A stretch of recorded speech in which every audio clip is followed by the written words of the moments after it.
नमस्कार आदाब, मैं अशर यासिर। स्वागत है आपका सियासत टीवी के हिंदी समाचार में। सबसे पहले देखते हैं हेडलाइंस। नीति आयोग की बैठक बीच में छोड़कर बाहर निकली ममता बनर्जी, कहा मुझे बोलने से रोका गया। गाजा नरसंहार पर भड़की प्रियंका गांधी, बोली नरसंहार करने वाले का तालियों से हो रहा है स्वागत। मराठा और ओबीसी आरक्षण के बीच, बोले शरद पवार, कहा जालना और बीड़ में स्थिति तनावपूर्ण। बीजेपी पर संजय सिंह का बड़ा हमला, बोले पिछड़ों के हक में बोलता रहूंगा चाहे फांसी चढ़ा दो।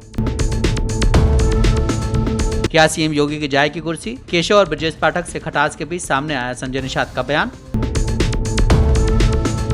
निशिकांत दुबे के केंद्र शासित प्रदेश वाली मांग पर भड़की जेडीयू, कहा यह बेहद ही बचकाना बयान।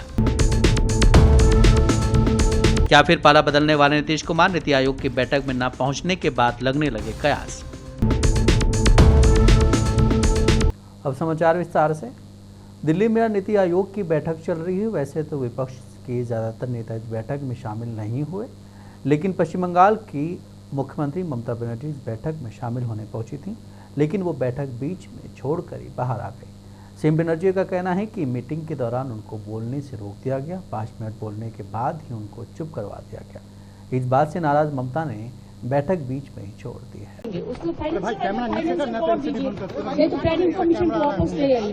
मैं और एक बात बोला, देखिए मेरे स्टेट के लिए भी आपको कहना है कि अब 3 साल से हमारा 100 दिन का काम बंद करके रखा, आवास योजना बंद करके रखा, प्रधानमंत्री योजना बंद करके रखा, अब रुरल रोड बंद करके रखा। ऐसे कोई गवर्नमेंट नहीं चलते हैं। आपको डिस्क्रिमिनेट नहीं करना चाहिए। If you discriminate between your party and other party, how the country will run? When you are in power, you have to take care for all. Boys and girls. मैंने जो बोलना एक ने बोला है, उसका बाद में बस मैं हूँ माइक स्टॉप कर। आप छोड़कर आ रहे हैं बीच में। दीदी आप देखिए वॉकआउट बोलने चाहते थे दादा वो लेकिन मेरे को बोलने के लिए 5 मिनट में स्टॉप कर दिया। जब हमारा से बहुत आगे जो बोला है 5 जन, उन लोगों ने कोई भी नहीं बोला, पोजीशन से मैं अकेला आया, लेकिन डॉक्टर मेरे को 5 मिनट में स्टॉप कर दिया। This is इंसल्टेशन। I will not. अरे दीदी नीचे। कांग्रेस महासचिव प्रियंका गांधी वाड्रा ने इजरायली प्रधानमंत्री बेंजामिन नेतन्याहू और उनकी सरकार की निंदा की है। प्रियंका गांधी ने सोशल मीडिया प्लेटफॉर्म एक्स पर एक पोस्ट में इजराइल गाजा युद्ध के मुद्दे को उठाया है। अपने पोस्ट में प्रियंका गांधी ने इजरायली प्रधानमंत्री बेंजामिन नेतन्याहू को मिल रहे समर्थन को शर्मनाक बताया है। प्रियंका ने पोस्ट में लिखा है कि हर गुजरते दिन के साथ गाजा में हो रहे भयानक नरसंहार में नागरिकों, माताओं, पिताओं, डॉक्टरों, नर्सों, सहायता कर्मियों, पत्रकारों, शिक्षकों, लेखकों, कवियों, वरिष्ठ नागरिकों और हजारों मासूम बच्चों की मौत हो रही है। इजराइल गाजा पर लगातार हमले कर रहा है। कांग्रेस महासचिव प्रियंका गांधी अपने पोस्ट में गुहार लगाते हुए नजर आ रही हैं। उन्होंने कहा कि दुनिया की हर सरकारी इजरायली नरसंहार की निंदा करे। उन्होंने लिखा कि ये दुनिया के सभी व्यक्तियों की नैतिक जिम्मेदारी है कि वे इजराइल सरकार के नरसंहार कार्यों की निंदा करें और उन्हें रोकने के लिए मजबूर करें। घृणा और हिंसा में विश्वास न करने वाले लोगों की जिम्मेदारी है और इस वर्ग में वो इजरायली नागरिक भी शामिल हैं जो हिंसा नहीं चाहते। उन्होंने अपने पोस्ट में ये भी लिखा कि इजराइल की हरकतों को ऐसी दुनिया में स्वीकार नहीं किया जा सकता है जो सभ्यता और नैतिकता की पक्षधर है। हम इजरायली प्रधानमंत्री बेंजामिन नेतन्याहू की छवि के अधीन हैं, जिनका अमेरिकी कांग्रेस में तालियां बजाकर स्वागत किया जा रहा है। वो इसे बर्बरता और सभ्यता के बीच का टकराव बता रहे हैं। वो बिल्कुल सही है, क्योंकि इजरायली सरकार की बर्बरता को पश्चिमी दुनिया के ज़्यादातर देशों का समर्थन प्राप्त हो रहा है। ये देखना काफ़ी शर्मनाक है। देश के प्रधानमंत्री नरेंद्र मोदी आज नीति आयोग की 9वीं शासी परिषद की बैठक के अध्यक्षता कर रहे हैं। विकसित भारत से संबंधित दृष्टिकोण पत्र पर चर्चा हो रही है। नीति आयोग की शासी परिषद में सभी राज्यों के मुख्यमंत्री, केंद्र शासित प्रदेशों के उपराज्यपाल और कई केंद्रीय मंत्री शामिल होते हैं। इस बैठक को लेकर अब शिवसेना यूबीटी के सांसद संजय राउत का बयान आया है। की मीटिंग है आज, 6 राज्यों के मुख्यमंत्री विरोध कर रहे हैं जो अपोजिशन के हैं। आप किस तरह से देखेंगे? देखिए, नीति आयोग के आज के बैठक में इंडिया ग्रुप के मुख्यमंत्री नहीं जाएंगे, ये लगभग तय हो गया है, क्योंकि तमिलनाडु के मुख्यमंत्री स्टालिन साहब ने तो पहले कहा है कि हम नहीं जाएंगे। केजरीवाल साहब को जेल में डाला है, और भी मुख्यमंत्री है वो नहीं जाना चाहते, तेलंगाना के मुख्यमंत्री नहीं जाना चाहते, इसलिए कि नीति आयोग देश के विकास में समतोल नहीं रख रही है। आपने बजट में भी देखा है और नीति आयोग के कार्य में भी देखा है। महाराष्ट्र में नवी मुंबई के बेलापुर इलाके में आज सुबह एक 3 मंजिला इमारत ढह गई। इमारत ढहने से उसके मलबे में दबे एक व्यक्ति की मौत हो गई है, जबकि एक की तलाश जारी है। मलबे में फंसे 2 लोगों को सुरक्षित बाहर भी निकाल लिया गया है। राहत बचाव कार्य अभी भी जारी है। सवेरे सीबीडी अग्निशमन केंद्र में, हमारा जो सीबीडी का अग्निशमन केंद्र है, वहाँ पे सवेरे 4:50 को कॉल आया कि सीबीडी जो शाहबाज में बिल्डिंग कोलैप्स हुई है। तो बिल्डिंग कोलैप्स हुई है, तभी हम तुरंत हमारी टीम और हमारे अधिकारी यहाँ पे आए। 2 लोग थे जो अंदर फंसे हुए थे मलबे के अंदर। इसका नाम है सैफ अली और रुस्कार खातून करके है। इनको हमने जीवित बाहर निकाला, क्योंकि काफ़ी रिस्क था, थोड़ा रिस्क उठा के हमने उनको बाहर निकाला, अधिकारी और कर्मचारी ने। और एक मोहम्मद सिराज करके है, अभी वो मिसिंग है ऐसा मालूम गिरा है। हाँ, तो अभी फिलहाल अपना बाकी का जो बचाव कार्य है वो चालू है। महाराष्ट्र के मुख्यमंत्री एकनाथ शिंदे ने कहा है कि सत्तारूढ़ गठबंधन महायुति अपने विकास कार्यों और कल्याणकारी योजनाओं की वजह से आगामी विधानसभा चुनाव में जीत दर्ज करेगा। शिंदे ने शिवसेना उद्धव बालासाहेब ठाकरे की ठाणे इकाई के कई कार्यकर्ताओं को पार्टी में शामिल करने के बाद संवाददाताओं से कहा है कि पिछले 2 सालों में शिवसेना, बीजेपी और अजीत पवार के नेतृत्व वाली एनसीपी वाले सत्तारूढ़ गठबंधन ने विकास कार्यों और कल्याणकारी योजनाओं के कार्यान्वयन की गति को तेज किया है। चर्चा हुई आज नीति आयोग की बैठक में विकसित भारत 2047 के विषय पर आदरणीय प्रधानमंत्री नरेंद्र मोदी जी के अध्यक्षता पे चर्चा होगी।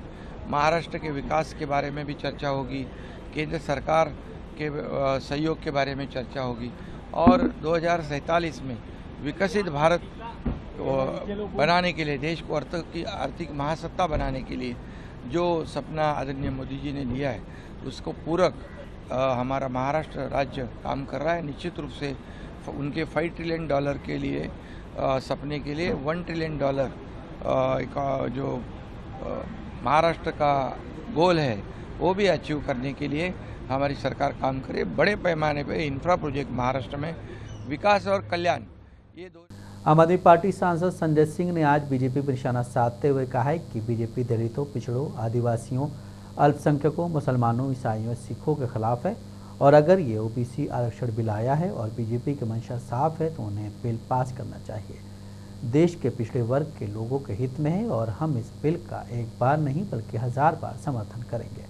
उन्होंने आगे कहा है कि मैं प्रधानमंत्री नरेंद्र मोदी से कहना चाहता हूं कि अगर आपकी पार्टी और आपकी नीयत साफ है तो इससे अच्छा कोई बिल नहीं आ सकता है। और मैं फिर दोहरा रहा हूं, भारतीय जनता पार्टी दलितों, पिछड़ों, आदिवासियों, अल्पसंख्यकों, मुसलमानों, ईसाइयों, सिखों की विरोधी है। ये किसी के सगे नहीं है।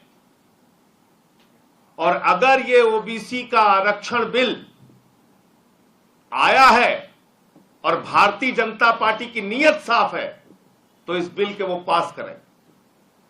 क्यों विरोध कर रहे हैं इस बिल का?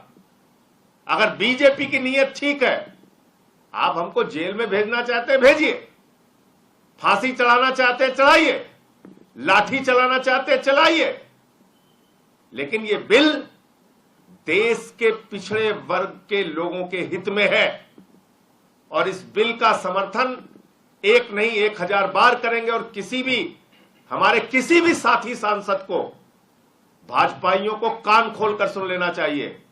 जब तक मैं सदन के अंदर हूं, हमारे किसी भी विपक्षी सांसद को, चाहे वो कांग्रेस पार्टी का हो, चाहे वो समाजवादी पार्टी का हो, सीपीएम का हो, सीपीआई का हो, आरजेडी का हो, शरद पवार जी की पार्टी का हो या शिवसेना का हो या टीएमसी का हो, किसी भी पार्टी के सांसद को या डीएमके का हो, रोक टोक करोगे, जबरदस्ती करोगे तो उसके खिलाफ बोलूंगा, उसके खिलाफ आवाज उठाऊंगा। और ये बंदर घुड़की हमने बहुत देखी है तुम लोगों की, इसके चक्कर मत पड़ना। महाराष्ट्र में इस समय मराठा और ओबीसी आरक्षण का मुद्दा चर्चा में है। मनोज जारंगे पाटिल ने मांग की है कि मराठा समुदाय को केवल ओबीसी श्रेणी से आरक्षण मिलना चाहिए। दूसरी ओर ओबीसी समुदाय के नेता इस बात से असहमत हैं और उनका मानना है कि मराठा समुदाय को ओबीसी आरक्षण नहीं दिया जाना चाहिए। इस मुद्दे पर सबकी निगाहें शरद पवार पर हैं, जिनसे उम्मीद की जा रही है कि वो समाधान निकालें और अपनी स्थिति स्पष्ट करें। इस पर अब शरद पवार ने प्रतिक्रिया दी है। शरद पवार ने कहा कि महाराष्ट्र के जालना और बीड जैसे जिलों में स्थिति तनावपूर्ण है। संसद के मानसून सत्र के बाद मैं वहां जाऊंगा और लोगों से बातचीत करूंगा। वहां जो अविश्वास और कड़वाहट का माहौल है वो बहुत ही चिंताजनक है। मैंने पहले कभी ऐसी स्थिति नहीं देखी है। उन्होंने अपनी राय व्यक्त करते हुए कहा कि मूल समस्या संवाद की कमी है। आज संवाद खत्म हो गया है, जिससे गलत धारणाएं बढ़ रही हैं। हमें संवाद बढ़ाने की आवश्यकता है और हम जैसे लोगों को इस प्रक्रिया में अधिक ध्यान देना चाहिए। शरद पवार ने यह भी कहा कि विडंबना यह है कि दो अलग अलग वर्गों के बीच दरार पड़ गई है। कुछ लोगों ने इन दोनों वर्गों के बीच विभाजन किया है। आज के शासकों ने दो पक्षों का समर्थन किया है। एक समूह ने ओबीसी का और दूसरे ने मराठा प्रदर्शनकारियों का समर्थन किया है। हमें इस पर ध्यान देना चाहिए कि कैसे सौहार्द और संवाद बढ़ाया जाए। दिल्ली में मानसून की स्थिति एक्टिव मोड में बनी हुई है। आज सुबह से आसमान में बादल छाए हुए हैं। मौसम विभाग ने आकाशीय बिजली की चमक और बारिश का अलर्ट जारी किया है।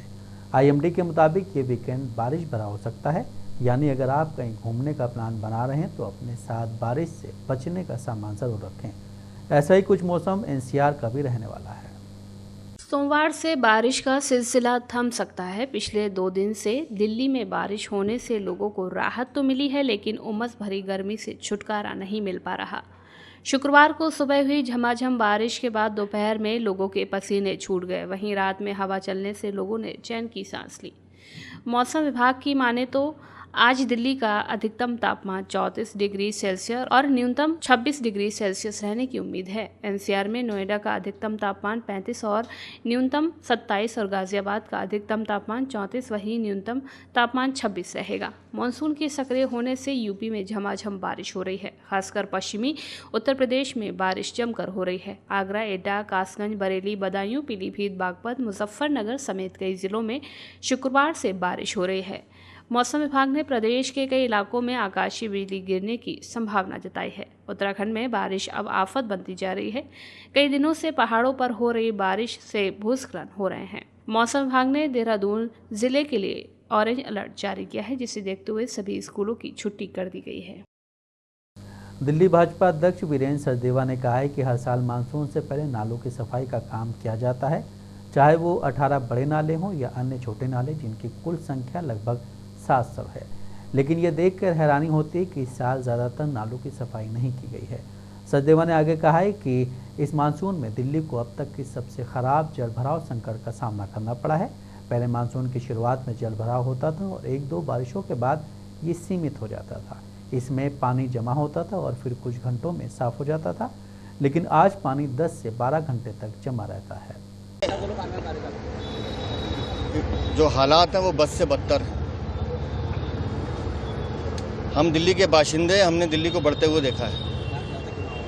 अमूमन पहली दूसरी बारिश के बाद हालात ये होते थे कि पानी बरसता था तो आधे 1 घंटे में सड़कें साफ़ हो जाती थी, लेकिन अब हालात ये हैं कि 15-20 मिनट की बारिश के बाद भी 10-10 घंटे पानी सड़कों पे जमा रहता है। दिल्ली की सरकार, उनके विभाग, चाहे वो पीडब्ल्यूडी हो, जल बोर्ड हो या एमसीडी हो, इन्होंने भ्रष्टाचार किया है। नालों की सफाई पर पैसे खाए हैं। और अगर नालों की सफाई कर दी गई होती, 18 बड़ी ड्रेन हैं दिल्ली में, अगर उनकी सफाई कर दी गई होती तो ये हालात नहीं होते कि नई दिल्ली स्टेशन भी डूबा हुआ है, रामपुरा भी डूबा हुआ है। जहाँ दिल्ली के जिस कोने में चले जाओ वहाँ हालात ख़राब हैं। और उससे भी दुर्गति ये है कि दिल्ली के नौनिहाल, उनकी गलती ये है कि बारिश के बाद वो सड़क पर चल रहे हैं। और वो यूपी में जिस तरह का सियासी पाराहाई है उसे देखकर लग रहा आने वाले दिनों में कुछ बहुत बड़ा होने वाला है। यूपी बीजेपी में हो रही फुसफुसाहट की आवाज़ भी तेज़ हो रही है। अटकलों का बाजार भी गर्म है। कुर्सी को लेकर घमासान भी जारी है।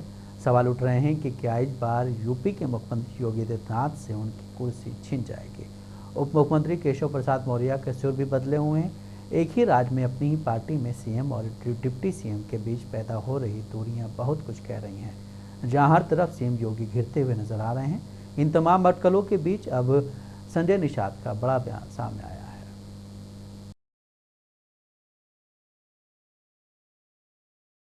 बिना सेना के कोई राजनीतिक युद्ध नहीं जीता जा सकता और अनट्रेंड सेना हमेशा हार जाती है और ट्रेंड सेना हमेशा जीत होती है। तो इनको ट्रेंड सेना जो है वो ट्रेंड जो है इनको ट्रेनिंग दी जाती है बार बार नजरिया कार्यक्रम। तो ये ट्रेंड सेना तैयार की जा रही है जो हमारे सामाजिक ऊर्जा को राजनीतिक ऊर्जा में बदलेंगे और इनको क्षमतामान व्यक्तियों को राष्ट्रीय कमेटी में लाया जा रहा, फिर प्रदेश कमेटी में लाया जा रहा, फिर उनको मंडल वाले को प्रदेश में लाया जा रहा, जिले वाले को मंडल में लाया जा रहा, फिर उससे जो है प्रभारी बनाए जा रहे हैं और ब्लॉक वाले को जिले में लाया जा रहा है। जो अच्छे कार्यकर्ता उनको जगह दी जा रही है, बाकी लोगों से सहयोग लिया जा रहा है और उनके लिए 3 दिन का शिक्षण प्रशिक्षण है। क्योंकि जो शिक्षित प्रशिक्षित होता हो, अनुशासित होता हो और बड़े लक्ष्य को प्राप्त करने के लिए आगामी चुनाव जीतने के लिए अनुशासित कार्यकर्ता तभी हो पाएगा जब वो शिक्षित और प्रशिक्षित दक्ष होगा। कार्यकर्ताओं की समस्याओं से जो है आपने बात कही कि मुख्यमंत्री को अभी मैंने कार्यकर्ताओं को निर्देश किया कि क्या करना क्या नहीं करना है। गांव में समस्या तो आती है, चाहे वो प्रशासन स्तर तक, शासन स्तर तक का, चाहे पर्सनल स्तर का, पब्लिक का हो या किसी जो है अपने खुद का कार्यकर्ता का हो। तो कभी कभी कुछ है कि आते हैं, हम लिख दिया और पत्र जो है उस पर एसओ या एसपी या डीएम ने किन्हीं परिस्थितियों में नहीं कार्रवाई कर पाए तो अपेक्षित न्याय नहीं दिला पाने पर ये सोशल मीडिया अखबारों में चले जाते हैं, तमाम उसमें करते हैं कि अपनी कमजोरी आप ऊपर मीडिया में न दें। उसमें मैंने लगाया कि आज के बाद उसको किसी भी प्रकार का वायरल नहीं करना। फिर हमसे हमें अवगत कराएं, दोबारा हम वहाँ के प्रभारी मंत्री जो होंगे उनको दे देंगे और माननीय मुख्यमंत्री को अवगत करा देंगे और निश्चित रूप से न्याय मिलेगा। ये कहने का मतलब आज के दिन में कार्यकर्ताओं को। सर, मुख्यमंत्री योगी आदित्यनाथ और प्रदेश के दोनों डिप्टी सीएम और भाजपा प्रदेश अध्यक्ष सब दिल्ली है। विपक्ष कह रहा है कि विभागों का बंटवारा होगा और आपसी मतभेद चल रहा है। विपक्ष निराधार है। उनका नीति आयोग की बैठक है और नीति आयोग की बैठक में सभी लोग गए हुए हैं और उनको लगता है जब तक कोई किसी भी पदाधिकारी का आधिकारिक बयान न आ जाए तब तक किसी भी प्रकार पर उसमें बयानबाजी करना ठीक नहीं। सर, समाजवादी पार्टी के राष्ट्रीय अध्यक्ष अखिलेश यादव या उत्तर प्रदेश के मुख्यमंत्री केशव प्रसाद मौर्य को मोहरा बता रहे हैं। झारखंड से बीजेपी सांसद निशिकांत दुबे के बयान से जेडीयू सहमत नहीं है। उनके बयान पर जेडीयू के राष्ट्रीय सचिव राजीव रंजन ने तीखी प्रतिक्रिया दी है। उन्होंने कहा है कि निशिकांत दुबे कुछ राज्यों के कई जिलों को मिलाकर केंद्र शासित प्रदेश बनाने की जो मांग कर रहे हैं, इसे बेहद अव्यवहारिक, बचकाना, अज्ञानतापूर्ण, तनाव बढ़ाने वाला बयान कह सकते हैं। राजीव रंजन ने आगे कहा है कि एक वरिष्ठ सांसद के तौर पर राज्यों के पुनर्गठन और इससे जुड़े संवैधानिक प्रावधानों की जिस तरह से उन्होंने धज्जियां उड़ाई हैं, ऐसे नासमझी भरे बयान सुर्खियां तो बटोर सकते हैं, लेकिन इन बयानों को कोई भी गंभीरता से नहीं लेता है। ऐसे बयानों को खारिज करना चाहिए, इसके अलावा और कोई विकल्प नहीं बचता। बता दें कि झारखंड से भाजपा सांसद निशिकांत दुबे ने झारखंड के संथाल परगना और बिहार एवं बंगाल के कुछ जिलों को मिलाकर केंद्र शासित प्रदेश बनाने की मांग की है। गुरुवार को लोकसभा में उन्होंने झारखंड में घट रही हिंदू आबादी, बढ़ रही बांग्लादेशी घुसपैठ, धर्मांतरण और एनआरसी का मुद्दा लोकसभा में उठाया था। उन्होंने कहा कि बिहार से अलग होकर जब झारखंड एक अलग राज्य बना था तब संथाल परगना क्षेत्र में 2000 में आदिवासियों की संख्या 36% थी, जो कि आज 26% है। बांग्लादेश में घुसपैठ हमारे यहाँ लगातार बढ़ती जा रही है। जो आदिवासी महिलाएं हैं उनके साथ बांग्लादेशी घुसपैठी शादी कर रहे हैं। हमारे यहाँ से चुनाव लड़ने वाली आदिवासी महिलाओं के पति मुसलमान हैं। जिला परिषद की जो अध्यक्ष हैं उनके पति मुसलमान हैं। हमारे यहाँ 1 लाख आदिवासी मुखिया हैं जिनके पति मुसलमान हैं। बांग्लादेशी घुसपैठी आदिवासी महिलाओं से शादी कर उन्हें मुसलमान बना रहे हैं। 25 सीटों पर मुस्लिम आबादी 123% तक बढ़ी है। बंगाल के मालदा, मुर्शिदाबाद, बिहार के अररिया, किशनगंज, कटिहार और झारखंड के संथाल परगना क्षेत्र को यूटी बनाइए, नहीं तो हिंदू खाली हो जाएंगे। बिहार के मुख्यमंत्री नीतीश कुमार और नीति आयोग की दिल्ली में हो रही बैठक में शामिल नहीं हुए। अधिकारियों ने बताया कि बैठक में राज्य का प्रतिनिधित्व उप मुख्यमंत्री सम्राट चौधरी और विजय कुमार सिन्हा ने किया है। नीतीश कुमार के इस महत्वपूर्ण बैठक से अनुपस्थित रहने का कारण अभी तक पता नहीं चल सका है। ये पहली बार नहीं है कि मुख्यमंत्री नीतीश कुमार नीति आयोग की बैठक में शामिल नहीं हो रहे हैं। सीएम नीतीश कुमार पहले भी इस तरह की बैठक में शामिल नहीं हुए थे। और बिहार का प्रतिनिधित्व तत्कालीन उप मुख्यमंत्री ने किया था। जेडीयू प्रवक्ता नीरज कुमार ने बताया कि इस बार भी दोनों डिप्टी सीएम बैठक में शामिल नहीं होने गए थे। इसके अलावा बिहार से 4 केंद्रीय मंत्री भी आयोग के सदस्य हैं और वे बैठक में मौजूद रहेंगे। उन्होंने कहा कि नीतीश कुमार बैठक में क्यों शामिल नहीं हुए, अभी इस पर कुछ नहीं कहा जा सकता। बता दें कि आयोग की 9वीं परिषद की बैठक में भारत को विकसित राष्ट्र बनाने के उद्देश्य से की गई थी। बैठक में डॉक्यूमेंट विकसित भारत 2047 पर चर्चा की। प्रधानमंत्री नरेंद्र मोदी आयोग के अध्यक्ष हैं। नीति आयोग की बैठक पर आरजेडी नेता मनोज कुमार झा ने कहा कि नीति आयोग क्या है। एक शैक्षणिक अभ्यास के लिए प्रधानमंत्री मोदी ने एक बॉडी बना दी है। इन्हें योजना आयोग से क्या दिक्कत है? सिर्फ इसलिए दिक्कत हुई क्योंकि ये नेहरू के जमाने से था। एक एकेडमिक एक्सरसाइज के लिए प्रधानमंत्री जी ने एक बॉडी बना दी। इसका हासिल क्या? 0/0, 0/सन्नाटा। प्लानिंग कमीशन से क्या दिक्कत है? सिर्फ इसलिए ना कि नेहरू के जमाने से वो था। तो नेहरू के जमाने की तो बहुत सारी चीजें आप ढो रहे हैं, मजबूरी है आपकी। पार्लियामेंट्री डेमोक्रेसी नेहरू के इमेजिनेशन के बगैर नहीं चलेगी। चाहे वो आप तीसरा टर्म ले लें, मैथमेटिकल रियलिटी से हकीकत नहीं बदलती है। हकीकत बदलेगी जब आप पहलकदमियां क्या ठोस लेते हैं, और वहां मैं नीति आयोग को फेलियर मानता हूं। It's a failed idea. तो जाहिर तौर पर आपको रिवाइव करना चाहिए। और इस जो 240 वाला मैंडेट है बीजेपी का, उसका भी संदेश यही है कि collective should be restored. Sir, Agniveer को लेकर आप लोग इतना ज्यादातर राज्यों में अग्निवीर जो स्कीम है उस पर लोगों को रिजर्वेशन की बात कह रही है। कल उन्होंने इस बात पर जिक्र किया। आप लोग अभी भी इस बात नहीं, बिल्कुल। मुझे क्यों पूछते हैं आप लोग? मुझे बेहद दुख होता है इस बात का कि जब प्रधानमंत्री जैसा व्यक्ति ये कहता है कि विपक्ष बरगला रहा है। अरे युवाओं को बरगला लेंगे हम? इतनी हमारी हैसियत नहीं है। कभी प्रधानमंत्री जी सीधा संवाद असल में नहीं करते। उन युवाओं से बात कीजिए ना जो सेना में भर्ती के लिए कोशिश कर रहे थे। पाकिस्तान के बन्नू इलाके में आम जनता पर गोली चलाने का आदेश सेना प्रमुख जनरल असीम मुनीर ने दिया था। पाकिस्तानी फौज में पड़ी फूट से असीम मुनीर का अपने ही कमांडर से हुई बातचीत का ऑडियो लीक हुआ है। इससे जनरल असीम मुनीर की पोल खुल गई है। सेना द्वारा की गई सीधी गोलीबारी में 20 से ज़्यादा लोगों की मौत हुई थी। गौरतलब है कि पिछले हफ्ते पाकिस्तान के बन्नू इलाके में आतंकवादियों द्वारा सेना की छावनी पर आत्मघाती हमला किया गया था। इस दौरान पाकिस्तानी सेना के 8 जवान मारे गए थे और अनेक घायल हुए थे। इस दौरान हुई गोलीबारी में अनेक स्थानीय लोग भी घायल हुए थे। इस गोलीबारी की घटनाओं को लेकर अगले दिन वहां के स्थानीय संगठनों ने अमन मार्च निकाला था। इस अमन मार्च में निहत्ते स्थानीय पश्तो निवासी शामिल थे। उन पर पाकिस्तानी फौज ने सामने से गोलियां चलाईं, जिसके चलते 20 से ज़्यादा लोग मारे गए थे। उसी समय पाकिस्तानी फौज ने यह दावा किया था कि उन्होंने कुछ गोलियां हवा में चलाई थी और कुछ गोलियां स्थानीय लोगों को लगी। लेकिन अब बन्नू इलाके में हुई इस बड़ी वारदात के बाद पाकिस्तानी फौज में ही फूट पड़ गई है। पाकिस्तानी फौज के जनरल असीम मुनीर का ऑडियो ही लीक हुआ है, जिसके चलते खौफनाक सच्चाई सामने आई है। जो ऑडियो लीक हुआ है उसमें जनरल असीम मुनीर ने उनका बन्नू स्थित स्थानीय कमांडर बातचीत कर रहा है। इस बातचीत में बन्नू का स्थानीय कमांडर वहां के हालात की जानकारी दे रहा है। बन्नू का कमांडर कहता है कि सर, बन्नू की हालत बहुत ख़राब है। आवाम सड़कों पर निकल आया है और मौजूद है। इसके हवाले से आप हमें क्या हुक्म करते हैं, हम उन्हें किस तरह से डील करें और किस तरह से उनको कंट्रोल करें। आप हमें ऑर्डर करें कि हम क्या कर सकते हैं। जवाब में असीम कहते हैं कि जो लोग विरोध प्रदर्शन पर निकले हैं उनको ख़त्म कर दो, सीधे गोलियाँ चलाओ। हिंदी समाचार यहीं समाप्त होता है। मुझे दें इजाज़त। बाकी खबरों के लिए आप बने रहें सियासत टीवी के साथ।